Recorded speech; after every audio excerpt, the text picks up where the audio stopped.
You don't need to spend a fortune on expensive equipment to create cinematic-looking videos. Instead, focus on a few essential factors to produce excellent videos with whatever you currently have.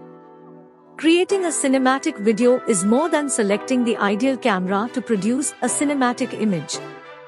Every stage of the filmmaking process, from pre-production to post-production, comes together to produce a stunning final result. Let's explore the techniques for producing stunning cinematic videos. Welcome to WeGotMedia. We are a multimedia agency that offers professional services and training in all areas of digital media such as graphic design, video production, audio production, and digital marketing. This channel is dedicated in providing free informational tips and easy tutorials on how to make digital content using various software in the digital media space. After all the work is done in pre-production such as storyboarding, location scouting, hiring a crew, etc., you can move on to the shooting. This phase is called production. Number 1. Shoot in RAW. RAW is a type of codec.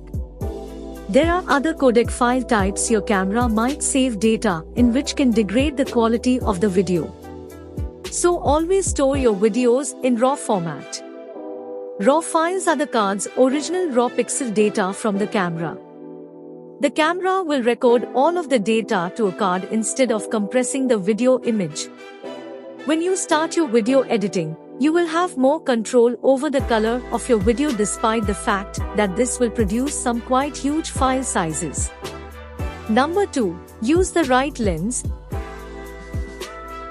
If you shoot videos with a DSLR camera, you need to make sure you are using the right type of lens to get your desired shots. Use a prime lens if you want your footage to look as good as it possibly can. Prime lenses are often quicker, capture more light, and work better in low-light shooting circumstances. Since they are made to be sharp at just one focal length, they also have excellent depth of field and tend to produce a sharper videos when used for videography and even photography. You can also use a zoom lens, which offers a different focal length for the videographer to select from. A zoom lens can be manually adjusted by a user to create focused footage throughout a wide range of distances from the subject, from very close up to very far away. For more info on this, check out our video on camera lenses. Number 3. Lighting up your shot. When it comes to lighting up your shot, you need to keep a couple of things in mind. Good lighting depends on 4 factors that are quantity, direction, quality, and color. By quantity, we can understand how much lighting is needed to light up the shot. When it comes to the direction of lighting, there are many, but the most used is the 3-point lighting setup, which uses the key light, backlight, and fill light. You can also use natural lighting depending on your shot and the location of the shoot. When it comes quality of the lighting, you need to be aware of the intensity of your lighting, like soft lighting and harsh lighting. To get good quality lighting, you can also use reflectors and diffusers in your shoot. Color in lighting refers to the tones of color used in lighting. A dim light will give your shot a candlelight color effect. Warm lights will give your shot a pinch of yellow, whereas a bright light will give it a white color. You can also get creative and use more colors for double lighting your shots. Moreover, you can use color gel filters to use various colors for your videos. To more know about lighting, check out our video on types of lighting. Number 4. Shoot at 24 frames per second. Though most contemporary video cameras default to 30 frames per second, almost all contemporary films are shot at 24 frames per second. So you must shoot at 24 frames per second if you want your video to look more cinematic. The majority of contemporary cameras allow you to at least switch between 24 and 30 frames per second. If you wish to capture slow motion video, you can shoot at even higher frame rates, such as 60 or 120 frames per second, and then edit it to 24 frames per second. Number 5. Shoot in HDR. Apart from just producing brighter pictures, HDR produces that are crisper, clearer, more colorful, and have more apparent sharpness.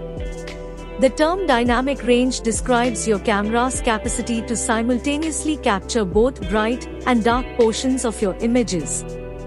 The poor local news video we see on most news channels is an illustration of this.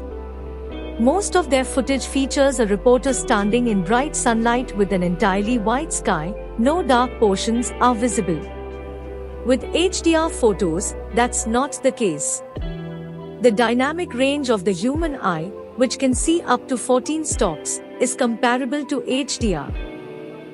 Number 6. Using depth of field. A shallow depth of focus is one of the most obvious cinematic elements there is. The depth of field, if you're not already aware of the term, describes the area of the frame that is in focus. A camera present in phones has a very wide depth of frame, making it difficult to blur the backdrop. Whereas a DSLR camera can easily produce a shallow depth of field and also can easily produce an out of focus or background. Number 7. Don't zoom in. Most videographers move in the camera instead of zooming in because it gives the effect of the viewer moving in the scene. This is because zooming is not something your own eyes can do, except with optical aids. There is also the fact that it can mess with the quality of the video. Using the right lenses can help, but still, zoom shots don't feel natural and it's easy not to miss them when watching a video or film. However, it is rarely used, and when done, it is done creatively. Directors like Quentin Tarantino and Wes Anderson make such shots stand out. Number 8. Using cinematic shots. Cinematic shots are a sequence of continuous frames that are visually pleasing or distinctive. Cinematic shots are commonly used by filmmakers to convey concepts, narrative aspects, movement, and emotion to the audience. They do with a combination of shots and angles. A camera angle indicates where the camera lens is centered or how it is positioned while taking a shot. You can take different kinds of shots from the same camera angle. In other words, it's the perspective from which the subject is shown. A shot refers to the proportion of the subject shown against its surroundings. Some of the examples are wide shots, medium shots, close-ups, high-level shots, low-angle shots, and many more. Check out our video on the types of shots used in videography. Number 9. Color grading the video. After editing is complete, it can be tempting to immediately want to export your video. But if you want your footage to look truly cinematic, you need to color correct and grade it all first. Don't assume this process is simple. There are individuals who color grade footage for a living. Fortunately, there are a variety of extremely simple resources available for quickly producing cinematic color grades, and these can be LUTs, presets, plugins, and AI tools. Number 10. Using background music. Without background music, your video isn't ear candy. The right background music can help to accentuate emotions or create contrast. Music guides your audience and invokes the emotions behind your film story, the action, and the words. The important characteristics of background music is providing a narrative of the scenes, communicating elements of the video setting, and emphasizing the psychological states of the characters, as well as delivering a collective emotional tone or mood to the viewer. Thanks for watching. Subscribe to our channel for more informational videos related to the media industry. See you in the next video.